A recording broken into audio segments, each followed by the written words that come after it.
The Tuesday Night War is here, ladies and gentlemen. NXT versus AEW is taking place simultaneously tonight. And let me tell you, the big guns have come out. No one is holding back. NXT announced they'll go the first 30 minutes commercial free. And then after that, Tony Khan went, well, hang on, we'll also do 30 minutes commercial free at the start of the show. And just to top it off, we're also going to do a buy-in. We're going to have Eddie Kingston versus Minoru Suzuki on a buy-in match to get people watching before. And they've even said they're going to do 10 minutes overtime. So, I mean, to be fair, the winners today, ladies and gentlemen, are us, professional wrestling fans. We are the ones that are going to benefit the most here. NXT versus AEW, two stacked lineups if you look at it. Obviously, looking at the show, we'll give a quick preview and predictions, but just to quickly go through what we can look forward to, the likes of John Cena, Cody Rhodes. We've got Paul Heyman, Asuka. We could have appearances from Becky Lynch, members of the Judgment Day, and even the Undertaker on NXT. From AEW side, we've got matches like Jay White versus Hangman Page. That's pay-per-view quality. It's titled Tuesday with Saraya versus Hikaru Shida. We've got Phoenix versus John Moxley, and we've even got the debut match of Adam Copeland versus Luchasaurus. It's all going down, and I can tell you what, ladies and gentlemen, we are going to preview all of it very quickly here, and then we're going to go through your questions. But Eric Douglas saying very early on, we win, and that is the right answer. Which person wins? It's us, the viewers. We're going to win because the intelligent ones will watch both shows, maybe not simultaneously. You may have to pick your favorite. I can't watch two at once. I don't know about you, NXT, but certainly when it comes to it, watching both shows is the way to go here. If I had the possibility to have a 2 TV setup, then yeah, I probably would do it. Just it'd be depend on which one to listen to the audio. It depends on which commentary would bug me more, really, which one I'd have to mute. I'm not going to ask that question just yet, but we'll quickly just see our chat as well, though. C Nation says that I am hyped. Absolutely good to see that he's got the Mojo Riley, the inner Mojo Riley in him, and I hope he stays hyped as we do the Q&A here today. Russell Boone giving a prediction that NXT will destroy AEW. We're going to give a prediction who will win the ratings at the end of doing after we do our preview and our predictions is pretty much what we're going to do. WrestleBoom calling it right now. And do you know what? I'm not going to waste the time. It'll be the first one. We're going to go into NXT straight away. Says the return of the Dusty Rhodes Tag Team Classic, Cody Rhodes announcement. I actually am going to just say very early doors, I agree here. That's what I think the announcement will be from Cody Rhodes. Yeah, it writes itself already, doesn't it? It's no point in, do you know what I mean, beating around a dead bush. It probably will be that. I can't imagine it's going to be anything other than that. Absolutely not. Do you reckon Cody might participate in one of these, or do you reckon it's just the announcement, that's it? I mean, if you go by the press conference after Fastlane, he doesn't actually want to be anywhere near NXT. He's kind of like, that's his dad's thing, and he just wants to stay away from it. I wouldn't have thought so. They're undisputed tag team champions. I don't think there's a reason for them to be in it. Plus, it's NXT. It's really about building the stars of the future. Absolutely, indeed. There, I agree with that as well. We've got Gallus, we've got Mark Coffey and Wolfgang with Joe Coffey going against British Strong Style of Butch and Tyler Bate in a pub rules match. Looking forward to this one. I imagine Rich Holland will probably be local as well. He did appear on NXT last week there. If you needed more star power, we've got Rich Holland, ladies and gentlemen, coming in. But what are your thoughts here? The pub rules match, I feel that surely this will benefit the baby faces. As long as it's in a pub, I think that's the main important thing. I mean, if we get some shoddy setup where it's just like, do you know what I mean? It's just like, didn't they do one before? Wasn't it the Shillelagh match or something? Or they set up like a fake bar or whatever? And I was like, what is this? This ain't no pub match rules. It should be pre-recorded and it should be in an actual pub. I'd like to see that. Do you reckon there's any chance Sheamus turns up? I believe he's injured at this moment. So I said I favour the babyfaces. May go the other way in the moment. It's hard to say, really. I mean, I think he's still injured. I mean, hey, at this point, I wouldn't say no. We've had WWE's booking this show. Anyone can turn up. Absolutely. What's your prediction? I'd like to see Gallus pick up a win. I think Gallus needed more. I think they're sort of like in NXT constantly. I'd like to see them pick a win. And I can't see many other main roster stars losing tonight. No, I can see where you're going there with that, but I will go with Butch and Tyler Bate just because I think Ridge will be there as well. Ridge the Fridge, and yeah, I feel like you said, we've got main roster stars there. I think they'll pick up the W. Pub rules as well. Feels it suits the brawling brute style, but then Gallus as well do their stuff in the pub as well. Do a lot of Billard or Paul, depending on what your flavor is. Asuka versus Roxanne Perez. I've got to say this is the match that I probably am looking forward to most, just because it's we've seen Carmelo versus Bron Breakker before, but I mean Asuka versus Roxanne Perez feels like a dream match in a way on a main roster to NXT scale. Does Roxanne Perez stand a chance here? Yeah, they always stand a chance, but unfortunately, no one's ready for Asuka. So plus technically, Asuka's still undefeated in NXT. So if Asuka loses tonight, and that's actually quite a big deal. That is massive as well. I didn't think of that, and you're so right with that as well there. But I think Asuka is picking up the victory as well here. I think it'll be a great showing from Roxanne Perez. But yeah, I do see Asuka picking up the dub. And like we said, we've got John Cena going to be in the corner of Carmelo Hayes. We've got Paul Heyman going to be in the corner of Bron Breakker. Looking forward to this match as well, though. I mean, even though I said that I look forward to the women's match more, this should be an absolute banger between these two. Great chemistry. Of course, they faced each other at Stand and Deliver and I believe Battleground earlier this year. Who's picking up the dub, and how do you see the interaction with Cena and Heyman? Could we see other members of the bloodline in the house? I imagine so. I mean, if Cody's going to be there, I imagine Jay's going to be there, which means Jimmy will probably be there and Solo will be there, and this may turn into an all-out brawl to close the show if this is the main event. But I'll be honest with you, I can't pick a winner out of it. It's like they both deserve to win it, so it's a case of really who deserves it more, and I can't really decide at the minute. Interesting. For me, because John Cena's in the corner of Carmelo Hayes, I can't go against Carmelo Hayes. I just feel, for me, he's the one that I feel will pick up the win. But then Paul Heyman is one of the dirtiest players in the game, and he's got something up his sleeve. He has indeed. You never know. And he's the wise man. Roman would have a plan in there as well. And will it build to Roman versus Cena at Crown Jewel? We'll have to wait and see if that will be the case. We're also expecting potentially an appearance from The Undertaker. We've heard the gong there. Would you imagine seeing The Undertaker here on NXT? It's certainly been teased. I'd tell you what, it'll be the biggest, wasted time, biggest tease if they don't do it. I think they have to pull it off. It's just a case of what version do we get. I mean, do we get American Badass?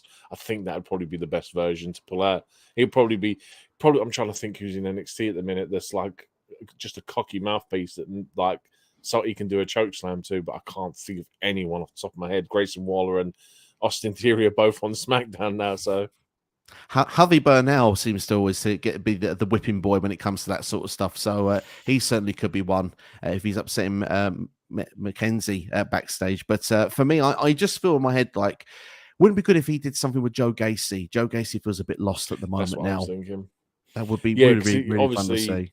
He needs some direction now. Obviously, we know that GYV have left. They're on the verge, I think, middle of October. Their contracts are finished and they can go anywhere else they want. I'm looking forward to that. But obviously you got Simone Johnson. I forget her actual name in NXT.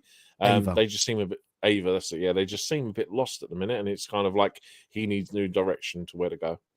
Absolutely, I agree indeed. The Becky Lynch, obviously, but continuing that build with Lion Valkyria, potentially for Halloween Havoc. We know that was built last week. I'd expect that we could see Becky Lynch under the roof this evening on NXT. She has been every week since becoming NXT Women's Champion. Of course, members of the Judgment Day, obviously Dominic Mysterio, the North American Champion. Will Rhea Ripley be there this week? Will Balor, will Damian Priest be there? Of course, all of them. We're along with Jada McDonough were there last week, obviously, to make sure that Dom won the North American Championship back from Trick Williams. Are we going to see Trick whoop that Trick this week, trying to get some revenge, or what will we see? What's going to happen? Will we see Judgment Day here this week? I would like to think so. I think they've got to do something to build towards Dominic's next match for that NXT North American title, whether it's going to be Halloween Havoc's the next special. Yeah. So so whether it'll be something to build towards that, whether it's Trick Williams again, I don't know, but like I said, it'll be interesting to see what happens with it.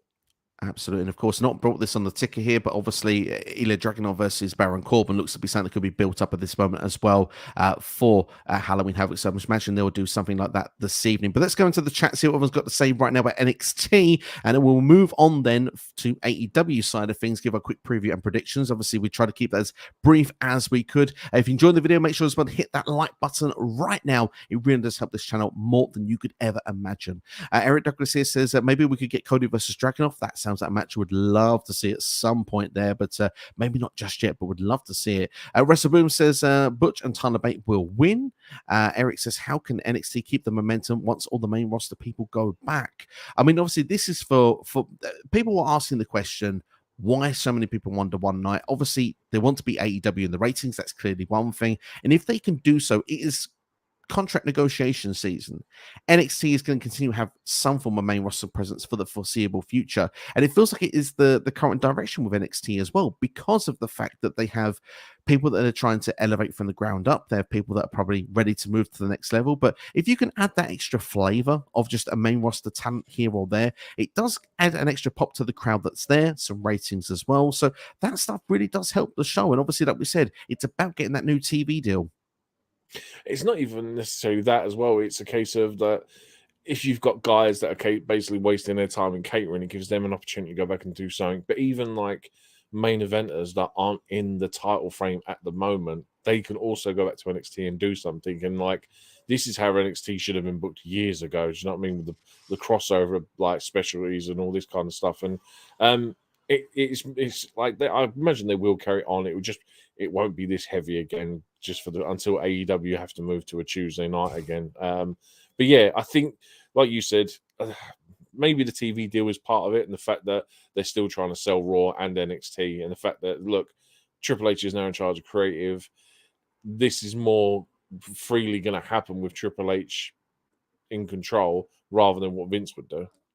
Yeah, that's very true as well. There, obviously, Triple H with that, it's going to help things massively. And obviously, if they can beat AEW tonight, because that is the name of the game. Obviously, that says look, we can go against the competitors now. We will win this time. And AEW just got themselves given like a $1 billion deal as well for their TV rights. So it's for me, it's all about that money. That's what I see when I see this. But we'll see how it's all going to play out. But Nubico says believe the Brutes are winning tonight over Gallus. WrestleBoom says Asuka needs a win against Roxanne Perez, and also going for Bron Breakker to pick up a victory over Carmelo Hayes. Nubico says Asuka will win and just call out Roxanne to the main roster. I mean, she is ready, Roxanne, isn't she? She is, but the problem is there's so many injuries in NXT at the minute that they've kind of got no one else. Everyone else is injured. I'm trying to think who else is. You've got Solar Rico, is that her name? Yeah, Sol Ruka. Sol Ruka, yeah, she's currently out injured. There's another one. There's a few of them that are like big stars in NXT that are just currently out injured. So Roxanne, unfortunately, at this minute can't go up. No, that's a shame at this particular time, but she certainly is ready, and obviously need that right storyline just to get her up as well when they do bring her to the main roster eventually. CD is going to watch NXT on TV and Dynamite on the computer. Can't miss 1 second of either show. Love the dedication from CD. A to the K Wrestling Show in the house. Going to say subscribe to this channel if you haven't already. Make sure to subscribe as well to CD as well. Does great work as well on his channel, so make sure to get some subscribing going on today. But they're asking the question: who do you think is going to get the most viewers? Hold that thought. We're going to ask that question. We'll bring this comment back up in just under 10 minutes time when we've done the AEW. It feels unfair to do it without previewing one show, without previewing the other and giving our take on it. But we'll give our shout in just under 10 minutes. But Nubico says, I don't know who wins, but I'm dreading a feeling the Bloodline will show up tonight. Certainly is a possibility. Undertaker showing up with NXT is crazy. Have to agree there. And Javi Bernal is another shout there to get attacked by the Undertaker. And if Grayson Waller was still in NXT, he would have been the perfect guy. Eric says, let Undertaker chokeslam Mr. Stone. That would have been another one. That would have been another one if he was, because he's back in the babyface role now, isn't he? So, yes, and Ava Reina is the name. Roger asking what show will be watching, NXT or AEW. I won't be watching either live because it's the wrong time zone for me. I'll be asleep, but I'll be watching both tomorrow in some format somewhere, and I don't think my rating makes a difference anyway. Unfortunately, I've got a school run to do at 8 o'clock in the morning, so unfortunately I can't stay up to watch it either. But yeah, it'll be the first thing I do when I get home is I'll whack NXT on first, just because I've got a TV subscription that allows me to watch that easier than AEW. There we go, indeed. There, and CD says Booker T's commentary is still bad, but I give credit where it's due. Him rapping to Trick Williams' song is catchy. It does seem to actually get a lot of people involved as well, which is quite fun to see. We're watching NXT and AEW's at the same time, says Ken, winning at this particular moment. And can someone take TK's Twitter away? He's losing it. He certainly is. But happy birthday to Tony Khan. But perhaps spend less time on Twitter and spend more time booking your show. Seems like he started his birthday celebrations early. It does seem like it as well. But your birthday starts at 12 o'clock. It starts at 12, but certainly keep off X if you're going to do it. Keep off X if you're going to do it.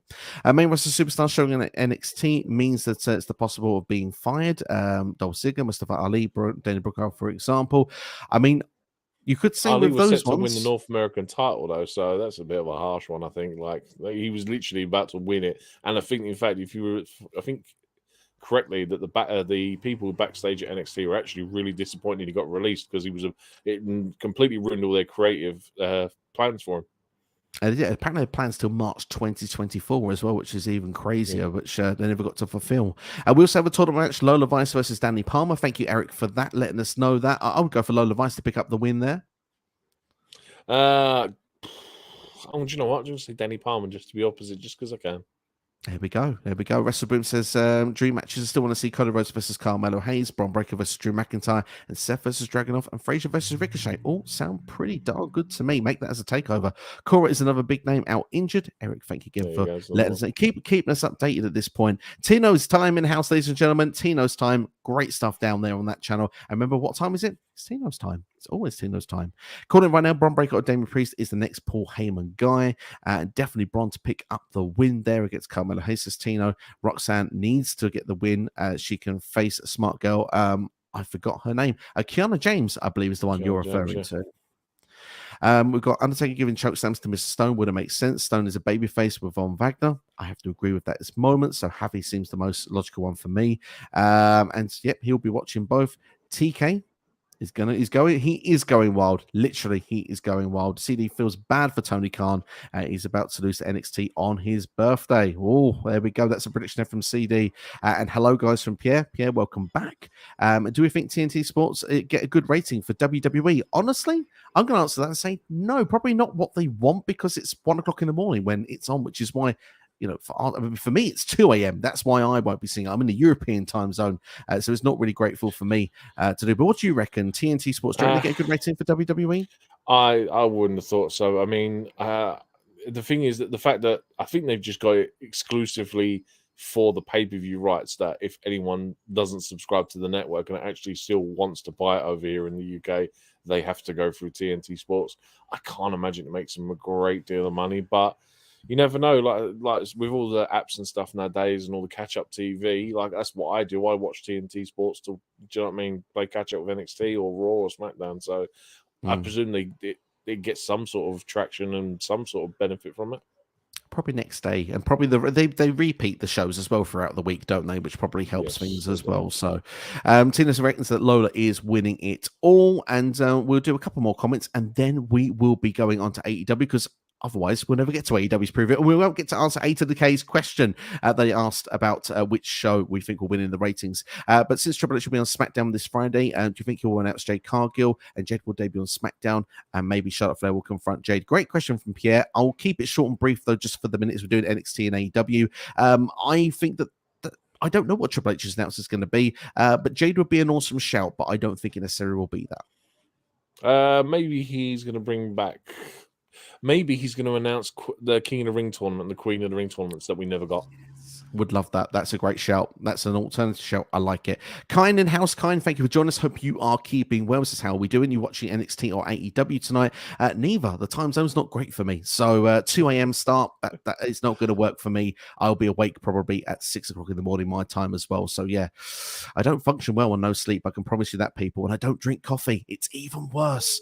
So without further ado, in the meantime, as I'm Speedy Gonzalez, let's go into AEW quickly, give the preview, then we'll go back to our comments once again. And feel free to share your predictions as well, and also get your questions in from this point onwards as well. Eddie Kingston versus Minoru Suzuki for the Ring of Honor World Championship and New Japan Strong Openweight Championship on the AEW Dynamite buy-in. We don't get a buy-in very often, do we, for Dynamites? We got one for Rampage way back when, which I believe Suzuki was on previously in a fantastic encounter. Will he have the same luck now with Eddie Kingston? It almost seems like a waste of Minoru Suzuki, if I'm honest. Like, the guy's such a big deal, like, especially he's like for the American crowd, he's like one of the biggest guys to come out of New Japan, and the fact that we get him on a pre-show, I feel is kind of a waste. But hell, I'm looking forward to it, man. Like, it's Eddie Kingston, who's been doing great work recently. He's got 2 titles to defend because of it, and Minoru Suzuki's just a complete animal. So I'm looking forward to it.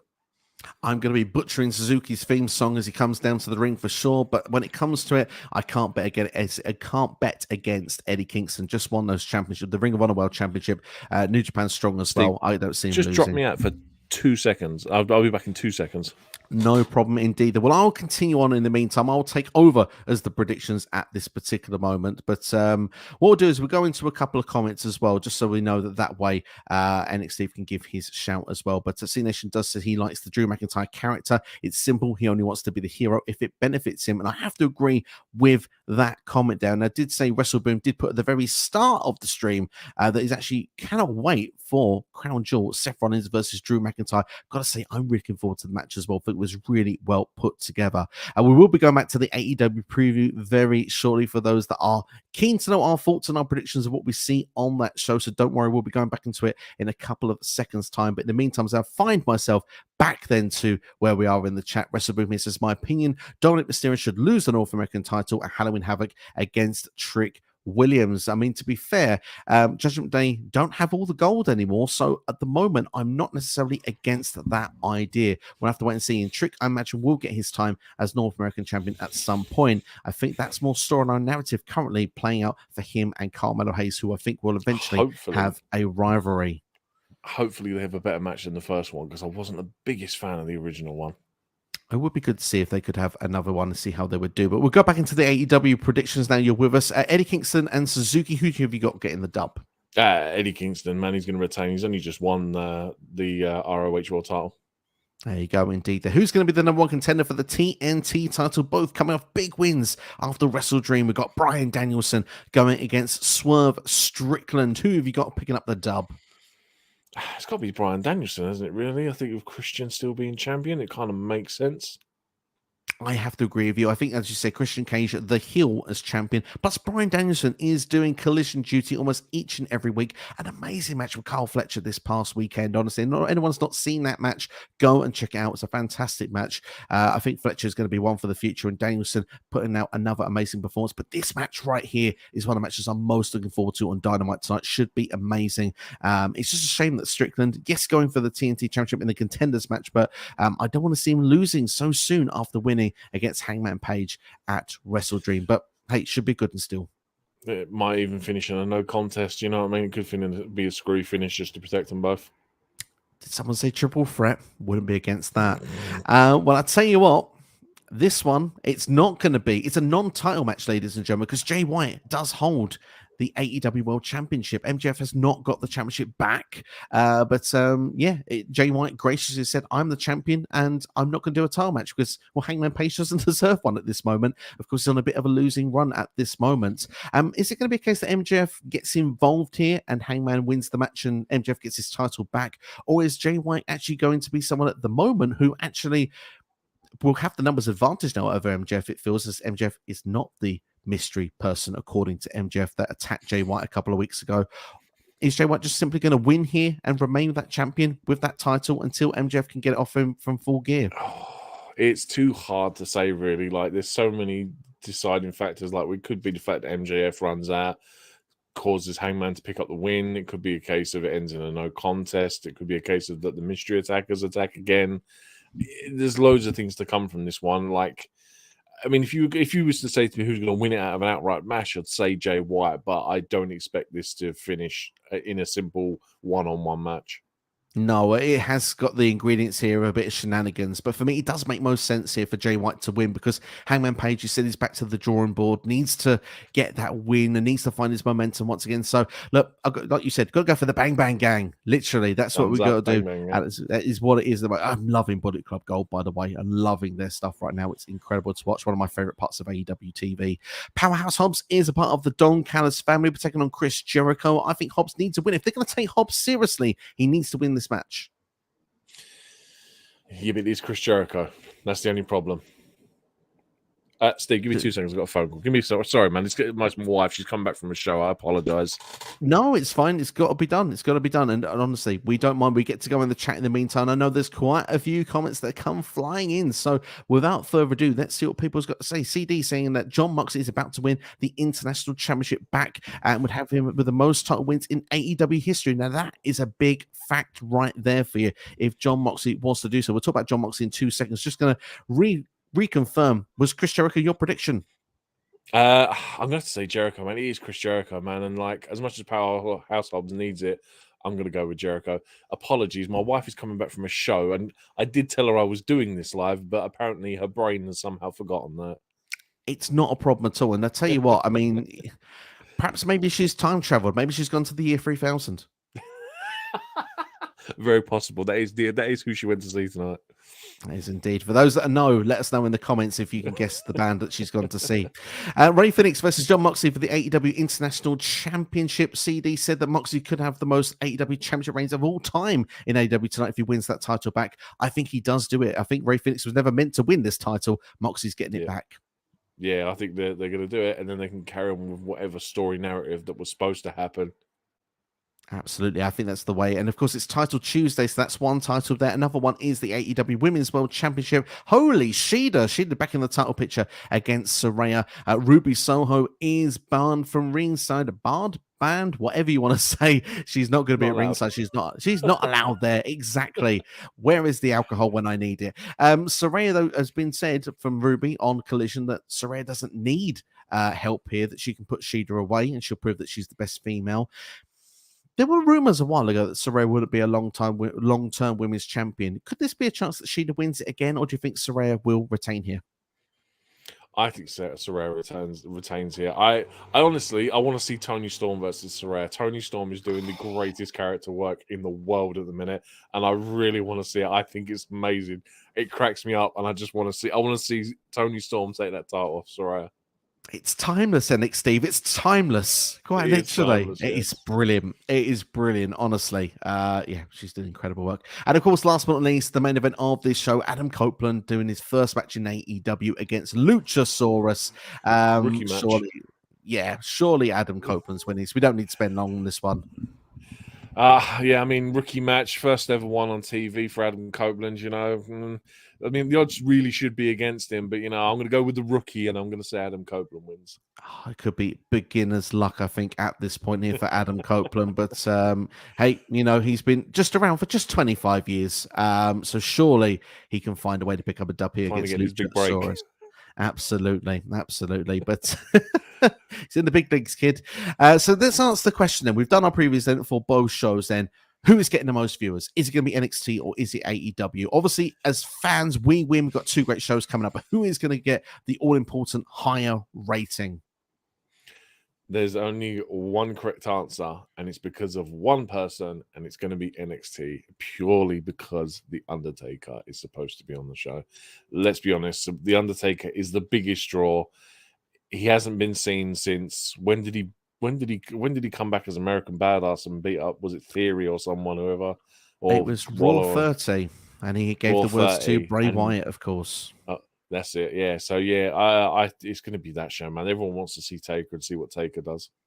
I think Taker and Cena, obviously, as well. I think, obviously, Cena being there is a huge deal. The Cody coming as well. I mean, the difference with the two shows, AEW, you know, you got a great wrestling show. It's a great wrestling show there. But with the other show, we don't actually know what we don't know what they're going to actually do. There's obviously these jigsaw pieces of main roster talent being sprinkled in, and there's mystery involved. The Undertaker will be there. doing what? We can only speculate. Cody, we're guessing it's the Tag Team Classic for Dusty, but we're speculating. We don't know. So that way, I think that the interest will be there for NXT more because there's more questions rather than answers. We've got everything given to us from Tony Khan. Says, look, you got this, you've got this. I'm giving you Title Tuesday. And I think that's actually going to be to the downfall here. And I mean, NXT will get their weight and they will get the dub here. But that key demographic with the 18 to 45 or 49, whatever it is, US people, you know what I'm talking about. We'll see who wins that. Maybe that will be AEW because NXT usually draws a higher average age crowd. But we'll see what goes down to. But I think NXT overall gets the bigger number.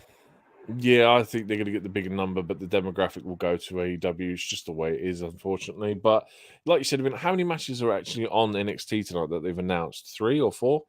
4, but what we did 4, I believe. So yeah, I mean, there's a possibility you could have add a 5th in there. Maybe I don't know. Like I'm trying to think. Like I really don't want Cody to come to NXT just for his announcement to be the return of the Dusty Cup. I think it's almost a kind of a waste, and I think that there'll be backlash on it, Twitter and stuff tomorrow if that's what it is. It's like you could have had him announce anything. So maybe it's to announce the men's breakout tournament because they're currently doing the women's. I don't know, man. But yeah, I hope that whatever that is something special because the problem that both these shows have done that is they've hyped them up to a point where if they don't deliver, there will be backlash. And it's a shame. PPV.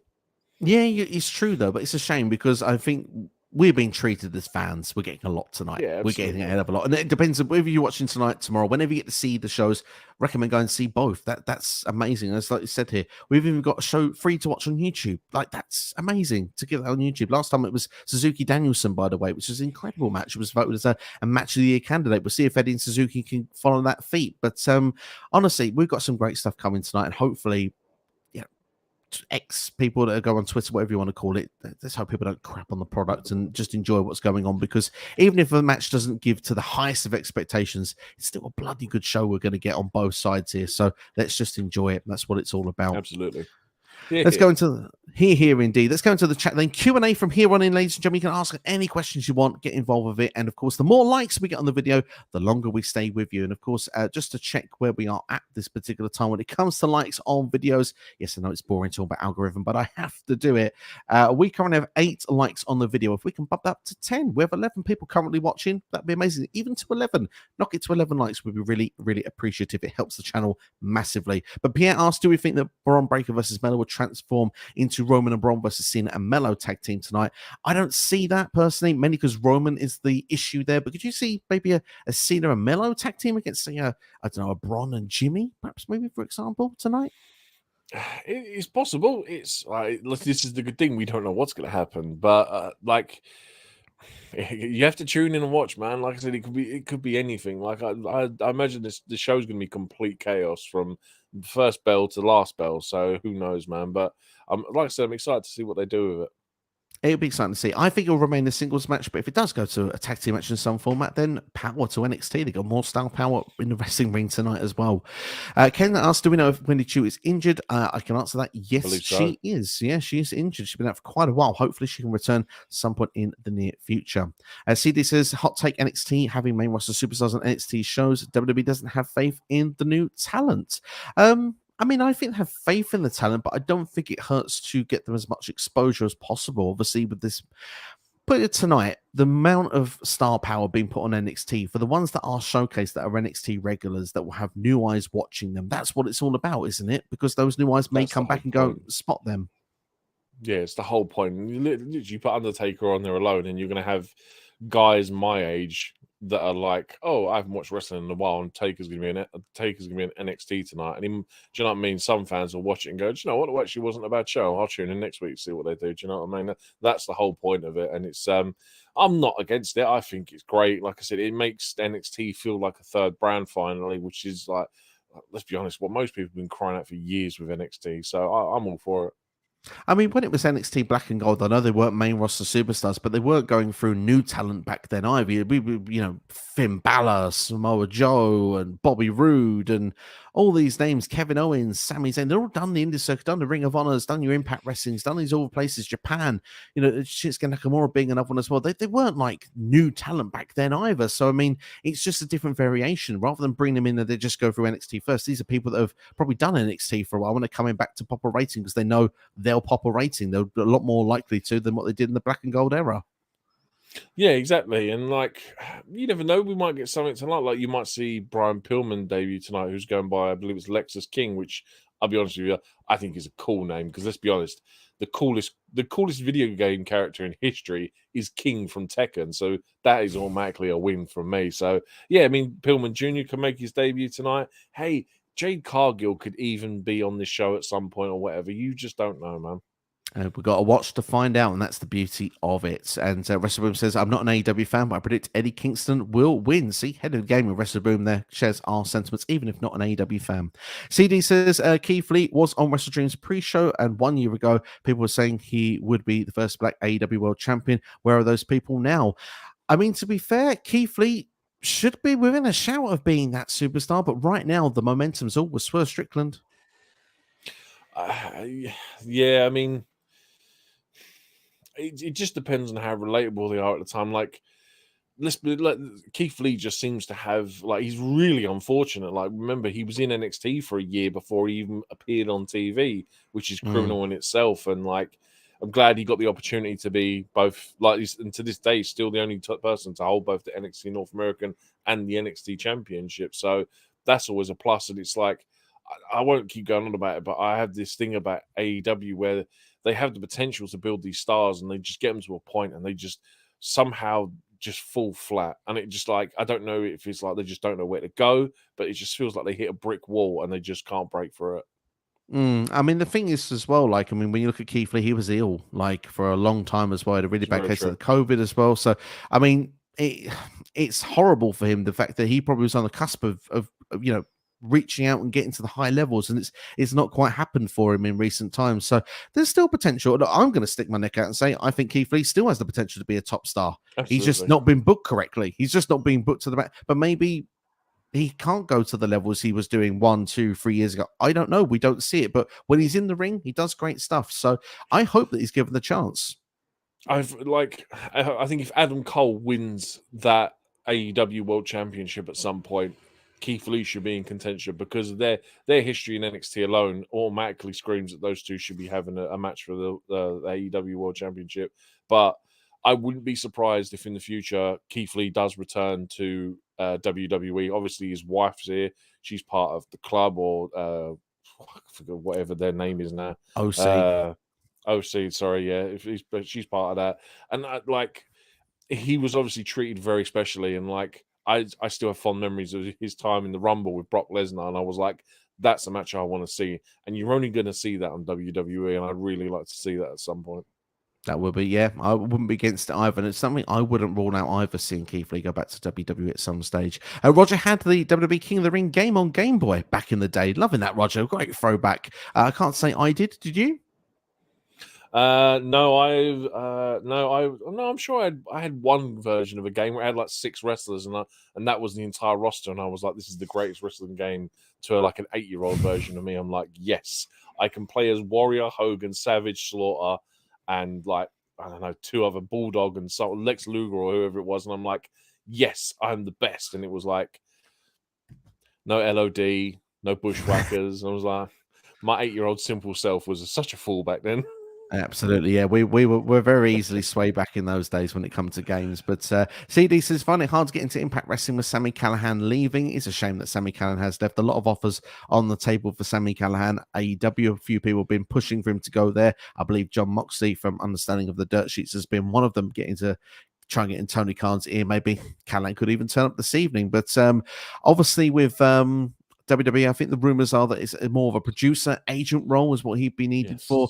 If he's going to leave Impact, which it looks like he has done, surely AEW, I'd like to see him go there personally as a preference. Yeah, I mean, I believe him and Moxley have a history of a tag team from the Indies that apparently a lot of people want to see them relive as well. But just to touch on the producer stuff as well, apparently Bobby Roode has been removed from the active roster now, and he's purely just going to be backstage talent. So apparently Bobby Roode is done with his in-ring career. That's a shame, isn't it? You know, top talent, someone that could have done a lot further in WWE, had the right push and opportunity to come. It never did. Unfortunately, was never like we talked about this just the other day, didn't we? That once he came up, got called up, was not the NXT Bobby Roode. He was just someone as a squeaky clean babyface. He could have been exactly where LA Knight is right now when he came up. Like, he could have been that guy that was on the up. And unfortunately, what did they do? They brought him out, made him smile, and turned him face, and it kind of just ruined him from the word go. Vince was sold on the song, but not the wrestler, apparently. There you go. And it's unfortunate with that, isn't it? Because he was head of a wrestler as well. See, this is I want to see WWE pull a swerve and have JD McDonough be Finn Balor's tag team partner, and they win the Undisputed Tag Team Championships. And thumb up from NXT. And you know what? Thumb up from me as well. Orange Cassidy, thumb up from me. I'm definitely down for that. Nobiko says Swerve Strickland for the win. And Swerve Strickland has just beaten Hangman. Literally has. Great opportunity for him tonight to potentially become number one contender for the TNT Championship. WrestleBoom says, though, that Danielson will win if Swerve doesn't win it. Doesn't make sense because Swerve is a heel and Christian is a heel. So there you go. We agree with the sentiments of that. Hangman Page will win with the help of MJF to help Hangman get the win. Is a prediction from WrestleBoom. And Roger says, will we see Edge and Christian as a tag team? Clearly not after Christian's profanities at the end of AEW last week. Honestly, the language. I enjoyed every moment of it. Do you know what makes me die is people for years have naysayed Christian and been like, nah, Christian's rubbish. Like, who was it? I watch Steven Larson on Going in Raw, and for years they do their own kind of Hall of Fame thing, and Steve is forever against putting Christian in their own Hall of Fame because he's like, nah, he's not that great. And I'm like, are you mad? Christian is fantastic. And like the fact that in the last 18 months he's been talking about everyone's dead dad, and now he's just told Edge to Adam Copeland to go F himself. Christian is phenomenal. He is indeed there. And obviously the Nick Wayne is was saying about the father figure as well. I mean, that stuff, man, seriously. Unreal Indeed there. Just to say, by the way, a couple of people got the answer right of which concert your wife has been to. Busted is the answer indeed. That A to the K there with the shouting as well. Roger Sims as well. Good on you both for getting that correct there. I haven't checked though if there's any further ones though. With just those two, well done to them. We got a CD saying that see Daniel Garcia joining the Don Callis family because I really like the tag team with Sammy Guevara and Daniel Garcia. I think Garcia could be a shout for that family at some point, although it's starting to get quite heavy. There's a lot of members now in that group all of a sudden. I honestly, factions just seem to not exist in AEW. Like, they just seem to come and go as they please. Like, some reason, for some point, they're a part of one thing, and then they're part of, like, I'm pretty sure isn't Ospreay part of the Don Callis family, but yet he's in charge of Empire, and I'm like, the United Empire, and I'm like, hang on, we're getting some contradictions here. Like, who's in charge of what? But factions just don't make sense in AEW. No, this one's still sort of getting itself together a little bit, but I'm looking forward to seeing the story play out. Certainly, I'm quite invested in the storyline. Garcia, just get him away from being Fandango for me is what I want to see. I want to see Garcia back to his best. Really, should have been a part of the BCC. Dude, to be fair though, when the ref tries and breaks him up when he's doing a move in the corner and he just thrusts his way and pushes the ref away, it does make me laugh. For as bad as it is funny though. I really wish he was at Wembley because I really wish we could have done a Fandangoing chant. That would have been epic with 80,000, but hey, it's what it is. WrestleRoom predicts Rey Fenix will win. We got Pierre Soraya will remain AEW Women's World Champion. And CD here saying that Rey Fenix's biggest win in his AEW his wrestling career was an accident. I bet he couldn't celebrate the victory because he was probably getting yelled at backstage. Apparently, it was the referee that was getting yelled at backstage. Rick Knox apparently was the one that had heat at the end of this, if you believe the dirt sheets, but obviously instructed the match to continue, and obviously it was a nasty landing. Thankfully, Moxley already cleared and back in action tonight. It really annoys me when like they say that people have got heat backstage, because it's like, look, at the end of the day, it's a mistake. Obviously, I know it's a title change, but let's be honest.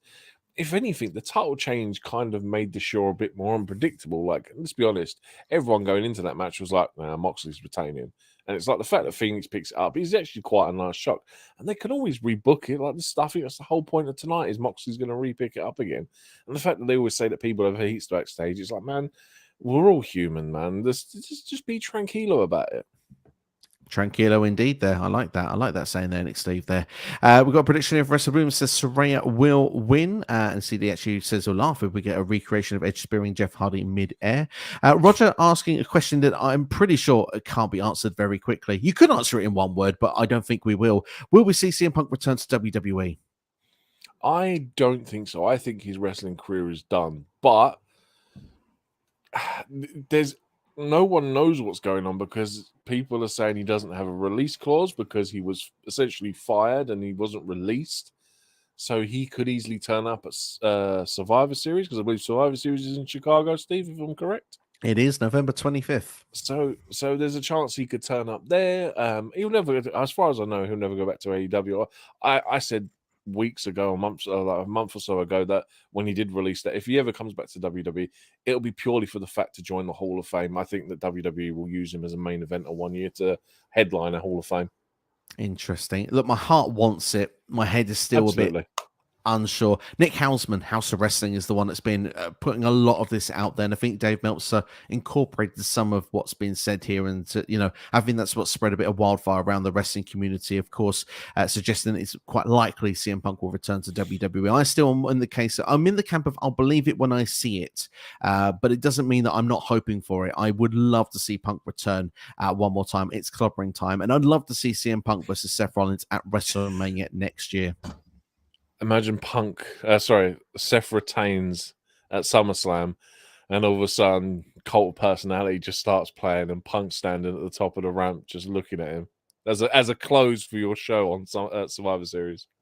And Survivor Series, yeah, that would be very. Oh, come on, the Chicago would go mental. I think Tino, who was in the chat earlier on, will be there live as well. So, I mean, Tino, how would you react?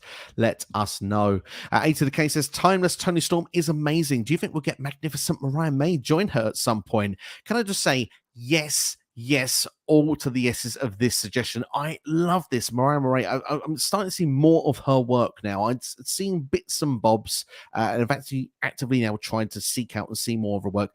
Seems a fantastic acquisition, potentially, if whoever could get it. And I'd love to see this partnership. You'll have to send me the stuff because I'll be honest with you, I've not seen none of her stuff because I believe she's from Stardom, isn't she? Yes. She's done independent work as well, but Stardom is where she's spent more of a recent You find time. anything, you'll have to send it my way because I hear stuff, but I just yet to see it, unfortunately.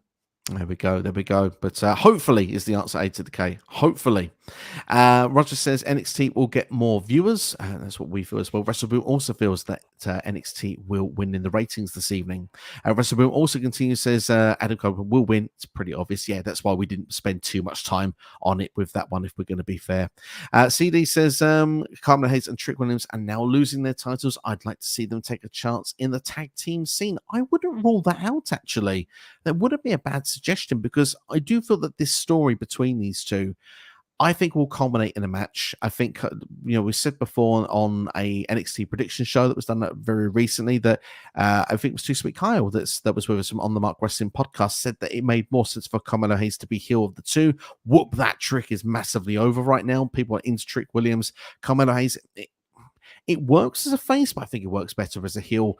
And I think that that term would be beautiful if they could do it for Stand and Deliver. This would be a way for them to kill time going to the tag team scene.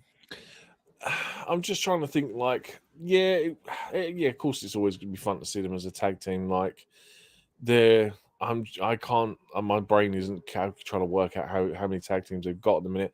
But then, like, I'm sitting there thinking that if they do the breakout tournament for the men this year, is Trick Williams a viable option for it? Because if he was to then, for instance, win it, and then he goes on to win the NXT Championship, and then we get a Carmelo Trick Williams rivalry for the NXT Championship, possibly, might be too short time period because by the looks of it, Carmelo's probably coming up next year, so it probably won't work. But it's just like I'm just trying to think outside the box instead of going with the easy option of a tag team run. Yeah, I mean, the thing is, I see where you come. If they did a breakout tournament, Trick Williams is kind of breaking out as we speak. He's getting more and more over as the weeks go on, so it wouldn't be a bad way of going. But the tag team scene for me, I think, does have some logic in it as well there. And WrestleBoom goes on to say, last time Undertaker was on TV was back on January 23rd, 2023. He chokeslammed LA Knight and he confronted Bray Wyatt. Of course, infamous now when you look back at it from Raw 30. Eric says, I have Eddie, Edge, Shida, and White winning, and NXT winning overall. Thank you, Eric, for sharing your predictions there. Tino's time. Love Tino. Hit that like button. Have you not hit it yet? 20 likes minimum. The free fire emojis. Tino, you are the man. Thank you very much indeed. If you haven't liked the video yet, please consider doing so. It does help this channel grow, and it will keep us on the show longer tonight. I see Bron Breakker winning as he has never defeated Carmelo Hayes. Interesting point there made by C Nation. Interesting point there. And what do we think about Jay White being the world champion? Obviously, not technically world champion at this moment, but for me, I'm down for it. It feels kind of right seeing Jay White with the AEW World Championship. Yeah, I mean, I think everyone sort of was a bit irritated at the fact that his whole thing that when he came in was like all about Bullet Club Gold and being in the tag team scene, but it just seems to be now that they're finally going in the right direction with him. And yeah, man, I want to see Jay White as world champion. Jay White is great, man. I love this stuff in New Japan. I do as well. The only problem I've got is I still need MJF to be going into just the end of 2023, start of 2024 as AEW World Champion. Just that little risky factor is he going to leave the company? Is he not going to leave the company? He's still World Champion. That buzz and excitement's there. And there's actually rumors going around now that I've heard this week. AEW could be doing a pay-per-view at the end of December. If that happens, that will be, I mean, dare I say, it's pun intended. It would be Dynamite if they do that and they actually have MJF with the world title. Is he going to stay? Is he going to go? He's still our world champion. That would be an amazing story. I know he's the face right now, but I think people still will be on side of it like they were with CM Punk with WWE back in 2011. Hey, if Punk comes to WWE and then MJF leaves, he can come to WWE and they can finish the story that we never actually got of AEW. So it's always a possibility. But it's exactly the same as Punk's scenario when they said his contract was up and he went on to face Cena and he walked out with the title and everyone was like, oh my God, what does this mean? And it's like, imagine MJF wins that pay-per-view and no one knows who he's signing with, man. And hey, is he going to turn up on the first Monday Night Raw of the new year and dump the title in a binge? You know what I mean? Who knows? It's exciting times. It really, really is. I hope that those rumors are true. Obviously, just take them with a pinch of salt. But if they're true, my God. Daz says, do we get a Sting match anytime soon again? Hopefully. In tag team form, yes. Although I did call for an Edge versus Sting match earlier in the rewind match we did. Absolutely. Yeah, you did indeed. WrestleRoom says, personally, I want to see Finn Balor and JD McDonough versus Ilya Dragunov and Trick Williams on NXT tonight, but it's not happening. No, sadly for you, unfortunately, that is not on the lineup currently for NXT. CD says, but Samoa Joe and Shinsuke Nakamura were new to WWE, so they still felt new.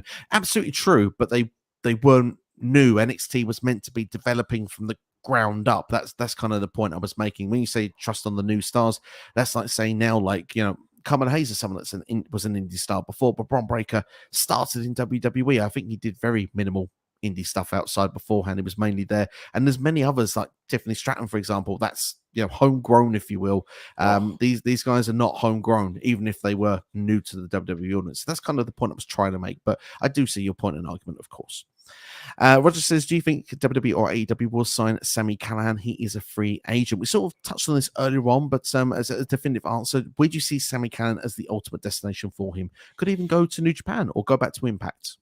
I was going to say he could even go back to Impact, but I think AEW is the one. I think if Tony Khan plays this smart, that's a storyline for Jon Moxley to do, for the next. Because I presume, if Jon Moxley is one of your biggest stars, you want to keep him happy, you sign Sami Callihan. Yeah, I agree. I think that AEW is the destination. He could go to WWE, but I think AEW is more likely. Like I said, I wouldn't be surprised if he stays in Impact.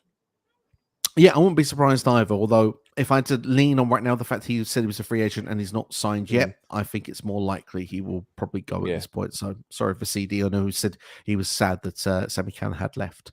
But in our opinion, who's the better NXT champion? Finn Balor, Bron Breakker, or Adam Cole, baby? This is a hard question. I'm Oh, it's such a hard one. It's not Bron. It's between Finn or Adam Cole. I mean, Finn Balor is like record. I think he holds the most amount of NXT Championship reigns, but Adam Cole is my guy. Part of the Undisputed Era at that peak, like 2018, 2019 time of the Black and Gold brand. They fulfilled the Golden Prophecy. He was tag team champion and like North American champion at the same time. I think for me, as much as I love Finn, I'm gonna say Adam Cole, baby. It's so difficult. It's because I'm the same. I'm on the fence with those. So Bron Breakker, look, has been a very dominant champion. He's in the top three. The Bron's there in the top three. I'm going to go with Finn Balor. And the reason I'm going with Finn Balor purely is you look at 2015 NXT, that's when it really got hot. And Finn Balor was the top guy. And he carried that brand before he moved over to Raw. Do you know what? You might be right, just for the pure fact as well that when they did the draft that year, Finn Balor was like the second name drawn out of the hat, first ever Universal Champion, and this all led on from what he did in NXT. So you very well could be right with that answer. We'll see. We'll see what people say in the comments as well. Interesting to know what they would think. Opinion here: Karrion Kross got caught up to way too early back in 2021. He should have stayed in NXT 100%. Just 2 years, 100% as well. It's only the booking when he got caught up as well was just bonkers. But hey, we've been down that road before, haven't we? We want to see. But apparently, again, I've read this rumor. I think this is ringside news. So pinch of salt. But apparently a push is on its way for Karrion Kross. I'd like to see when it's going to come because I've not seen it for a while, but we'll see if it does. All I see him doing is spooky haunted house tours on WWE's YouTube channel at the minute, whereas nothing in ring. So who knows, man? But hey, they need to do something with him. They're paying him all the money. Well, if they're pushing him, maybe they're pushing the like button. And hey, if you're liking this video, hit that like button. It's really bad, that one. Sorry. Zane says, why has AEW Fight Forever game got a bad review? Have you played the game? I bought it the day it come out.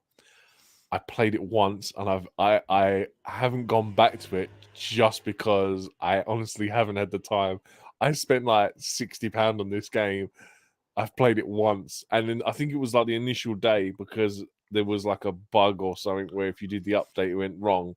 And I was like, cool, I'll go back to it at some point. And I've not been back to it since. And it's just been sitting on my shelf collecting dust. And it's a shame because I really want to try it. But like the game mechanics alone are really confusing with that game. And it's like, I'm 38 years old now. I can't be learning new game mechanics. Give me 2 button combinations. I want one to hit, one to kick, and one to pin, and that's it. Not all this stuff they do now with these games, man.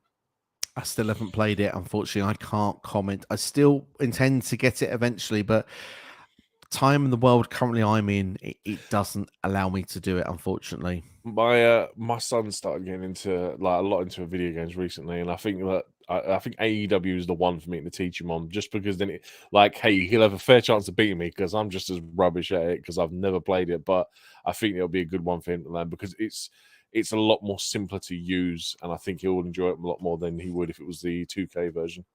Absolutely. The only thing I could say from seeing from an outside looking in, and this is a very brief for me, is apparently there's not lots of options of things to do on the game. You can complete the game very quickly. I think that's what a lot of people's issues are with it. But the go back ability. From the initial look I had, the creator wrestler is very limited, and I'm a big thing about the aesthetics of the game. So in 2K you get these great entrances and you can make entrances and all this kind of stuff, and with AEW it's a kind of they're on the Titantron, that's it, and then they're in the ring, or they're on the stage and that's it. There's no like full level. Like I'll sit there and I picked Adam Cole first to watch his entrance, and it's just the bit where he does the Adam Cole baby and that's it, and I'm like, oh, okay then. It's kind of really disappointing in that aspect. It really goes back to the 90s with that vibe there, but well, hopefully he's going to give you a better review one day. Fingers crossed. But Sinister says Sami Callihan could pull a Josh Alexander. Remember, Josh Alexander left Impact Wrestling, but then just because he couldn't show up in the US, this is just wishful thinking. I mean, we'll have to wait and see. Eventually, we'll see Sami Callihan turn up somewhere. We'll see where it will end up being. MJF and Adam Cole are the best thing on AEW. They're so entertaining. Ken, I have to agree, loving the segments they have together. I really enjoyed it, even though we had to watch it twice because we couldn't watch it properly last week. But Roddy Strong's stuff as well at the moment with Adam Cole. brilliant. Adam, it's just amazing. I'm loving it. The moving house stuff with the kingdom and the kingdom. Can't they do it for you? No, they're useless, man. I was just it's quality, man. It's absolute quality, man. Oh, genius! It's the first time It's the first time I've ever actually enjoyed a Roderick Strong character. I've just found him very generic, but I love him though.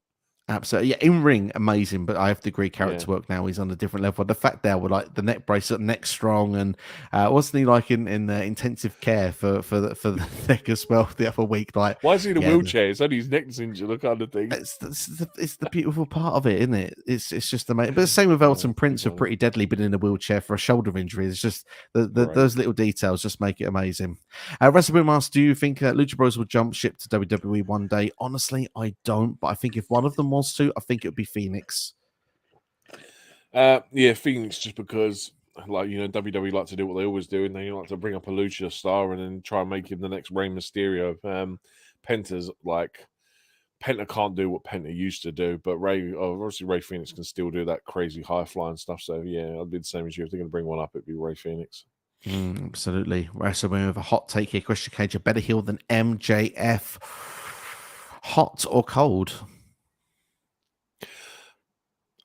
I would say yes, but on the pure fact that everyone hates Christian Cage as a heel. You know, when you were growing up, and like for me, it was Jericho. Like I hated seeing Jericho. I really detested him, but that's because he was so good at being a heel.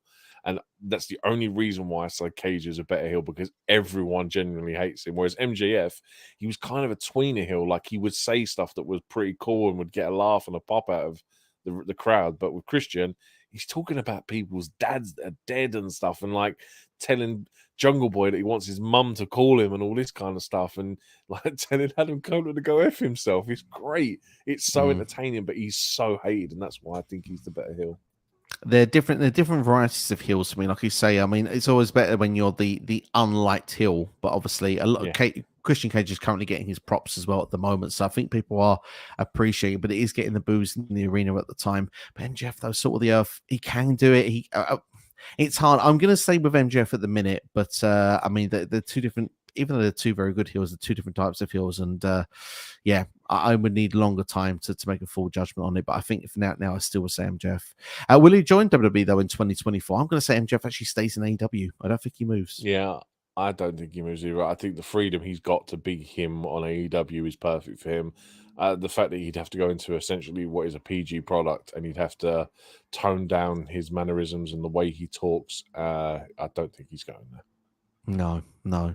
CD says that Trent Brenner is in the tag team with Chuck Taylor and Rocky Mironu in AEW. I've never heard of a wrestlers in two tag teams at the same time. There probably are ones that are out there. None that come to my mind really off the top of my head. But I guess. I mean, to be fair, I mean, I'm not really invested in either team, which doesn't really help.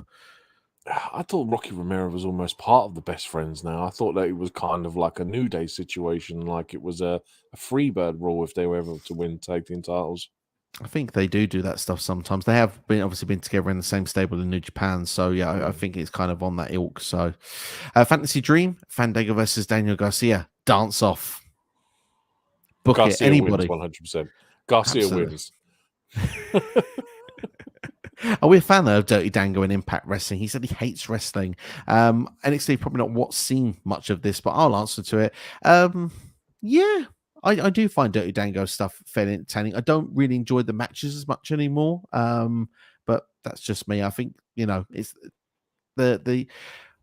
the visual image of the character when he comes to the ring and stuff like that. I'm not so much into with Johnny Bravo stuff. I'm just not feeling it the same. But character wise, yeah, it's all right. It's just okay for me.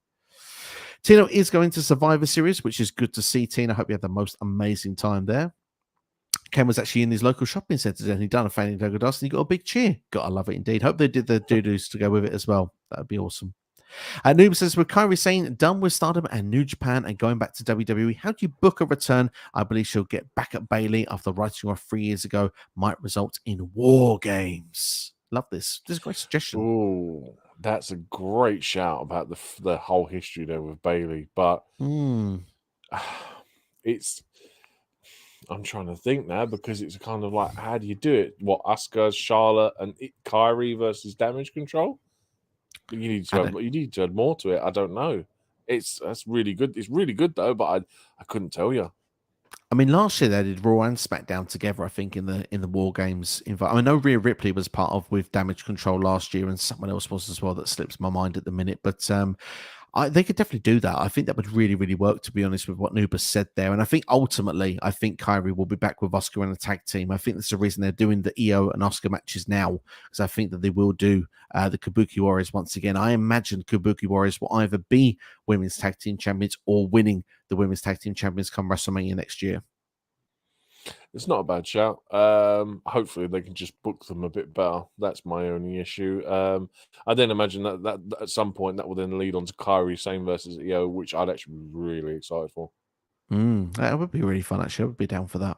Tina says he would go crazy. I understand people wouldn't like it, but seeing him live for the first time is something I'd never forget. Honestly, yeah, one of the big buzzes of going to All In, obviously his last AEW appearance for us, but to see CM Punk live is something incredibly special. And to be fair, whether you love him or you hate him, people react. And I think that is something that really creates a special buzz around a place when he's there. So I hope for Tino it happens.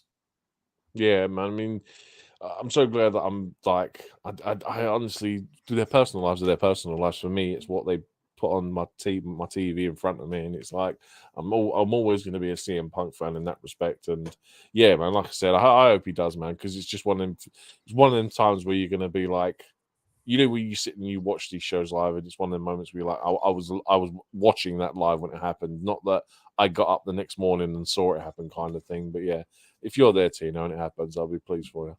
Absolutely. He needs War Games announced already. I think very soon, Tino. They're building that team there. It looks like Cody, Jey Uso, Sammy, and KO certainly will be a unit there against the Judgment Day. It looks like that is going to be put together. But will it involve the Bloodline as well? We'll have to wait and see. It will be interesting. Well, we don't know yet because they've got a tag team title match next week, haven't they? They have indeed. That's going to be exciting. Looking forward to that. To the cases, people overreact regardless of who wins. What is the long-term impact of tonight, do you think? Where do NXT and AEW go from here? That's a fantastic question there, because let's be fair, it's one night. Does it really matter? What's going to happen going forward is probably the most important thing for both of these two. I was going to say AEW will probably just go back to Wednesdays. I suppose that's a good shout. We've pretty much said it. Like the WWE are just basically trying to renew their TV deal at the minute, so that's why they're pushing hard. AEW are just pushing hard because it's Tony's birthday and it's on a Tuesday. I mean, as soon as they go back to Wednesdays, it will just go back to normal, really. Yeah, Tony would see the present to beat WWE's NXT one more time for his birthday is what he wants. I think that's the thing he hopes is in a bow, but he won't find out until after his birthday. So we'll see how it will go down. But like you say, where do they go from here? Ultimately, this hopefully creates a bit of buzz. And for NXT particularly, they will probably get more eyes than they're usually getting on their product. I mean, they've done fantastic the last couple of weeks. Obviously, Becky Lynch against Tiffany Stratton pulled up their biggest rating for a long, long time. They then had the big rating going into No Mercy. The interest was still there after No Mercy. They had better ratings than Dynamite last week on different days. So that shows that NXT do perhaps have an advantage going into tonight. However, AEW, they're looking to continue to build, and they're trying to evolve this company at the moment. They've got Collision on a Saturday. Ratings are dropping on that as well. The idea for this for them is that, I mean, Dave Meltzer described them as a cold company right now. Adam Copeland's coming, but it's not moved the needle the way they want it to in ticket sales and in ratings and stuff like that, despite being a fantastic worker, legend, and veteran. AEW just need to get that spark in there. And I do think that spark has dropped a little bit since All In. I think that has dropped a little bit. They've had some great shows. Wrestle Dream was a great show. All Out was a great show. But I do feel that it wasn't the same buzz as what All In was. But maybe I'm biased. Do you think they dropped the ball with bringing Adam Copeland in too early? And if they'd saved it for tonight? Because obviously having the TNT title main event a pay-per-view is not exactly, it's not like it's not their biggest title. Like, props to them for doing it, because it's not very often we see like essentially what is a mid-card title main event a show. But I think if it would have just been something else in his arsenal for tonight to be like, oh, Christian Cage is going to defend the TNT title against such and such tonight, and then have Adam Copeland debut. I think it would have been on level of Taker, really, being on NXT. It could be. The only thing is, though, is if you lose in the ratings, then people will blame that talent of not being able to move the needle. I'd hate that for them. I mean, imagine people were suggesting what about Mercedes Moné debuting tonight. If she debuts tonight and then the ratings don't go in favor. People say, well, that's not going to do the women's division. She's a flop. She's not going to make a difference. We've just watched her in a match against Bayley like an hour ago. It was an amazing match, takeover match from 2015. She knows how to have fantastic matches, tell great stories, and move the needle.